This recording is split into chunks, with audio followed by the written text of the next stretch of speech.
सना की उम्र मुश्किल से 16 साल थी कि इसके वालिद की मौत हो गई। माँ को जिगर की बीमारी थी। छोटा भाई 7वीं जमात में पढ़ रहा था। बाप की वफ़ात के बाद घर का खर्चा मुश्किल हो रहा था, तो सना ने सोचा कि कहीं नौकरी की जाए, तो नौकरी की तलाश में निकल पड़ी। मैट्रिक पास थी, नौकरी कौन देता। वो बेचारी बेशुमार दफ्तर के खाक छानती रही। बिलाखिर वो एक दफ्तर में पहुंची।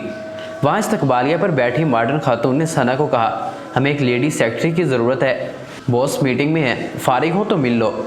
सना को थोड़ा हौसला हुआ और बैठकर इंतज़ार करने लगी। सना के इंतज़ार की घड़ियां ख़त्म हुई। बॉस की मीटिंग ख़त्म हुई तो बॉस ने अंदर बुलाया। जैसे ही सना दफ्तर में दाखिल हुई, बॉस ने देखते ही चीखना शुरू कर दिया कि तुम किसी मदरसे में पढ़ने आई हो या जॉब के लिए आई हो। सना एक मशरकी लड़की जो नकाब बुरका में थी। सना एकदम चकरा सी गई कि वो पाकिस्तान में है या यूरोप में, जहाँ बुरका पहनने पर इतना गुस्सा किया जा रहा है। इन्हीं सोचों में गुम थी कि बॉस ने कहा कि जाओ ये बुरका और नकाब उतार के आओ। सना नचाते हुए भी बाहर चली गई और बुरका नकाब उतार के आ गई। जैसे ही अंदर दाखिल हुई तो बॉस के चेहरे की शैतानी मुस्कुराहट ने सना का इस्तकबाल किया। बॉस ने सना की खूबसूरती की तारीफ़ की, फिर ये पूछने लगा कि पहले तुमने कहीं जॉब की है, पब्लिक डीलिंग आती है, तालीम के बारे में कोई सवाल ना पूछा गया। सना परेशानी का शिकार थी कि एक ऐसा इंटरव्यू हो रहा है, लेकिन इसको नौकरी चाहिए थी, तो वो हाँ या ना में जवाब देती रही। आखिर में बॉस ने कहा कि अगर तुम ये बुरका नकाब उतार कर एक मॉडर्न लड़की बन जाओ तो ये नौकरी पक्की समझो, तनख्वाह भी अच्छी दूंगा। सना ने एक दिन की मोहलत ली और घर वापस चली गई। घर पहुंचकर इसने सारी बात माँ से कह डाली। माँ ने कहा कि बेटी ये लोग मुझे ठीक नहीं लग रहे, तुम नौकरी क्यों रहने दो, हम भूखे रह लेंगे। माँ ने इसको हदीस का हवाला भी दिया कि हया ईमान का एक बड़ा हिस्सा है, बेहया जिस चीज़ में होगी उसे ऐबदार बना देगी, और सबसे अहम बात हया जन्नत में ले जाने का ज़रिया है। लेकिन सना को अपने घर की फ़िक्र थी, अपने भाई के मुस्तकबिल की फ़िक्र थी। तो रात भर सोचने के बाद सना ने फ़ैसला कर लिया कि अपने घर की खातिर ये सब कर लूँगी।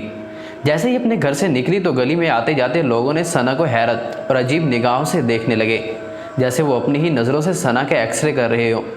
एक गाड़ी आई तो सना सवार होकर अपने नए दफ्तर की तरफ रवाना हो गई। दफ्तर पहुंची तो सारे लोग हैरान हुए कि ये वही सना है जो कल डरी और सहमी हुई एक मशरकी लड़की थी। हर आदमी तारीफ़ किए जा रहा था। साहब की आमद हुई तो इन्होंने भी रस्मी कलमात अदा किए और प्राइवेट सेक्रेटरी के काम समझाने लगे। सना ने सर हिलाकर जी सर कहा और अपनी सीट पर जाकर बैठ गई। इसके बाद दफ्तर में बेशुमार लोगों का आना हुआ।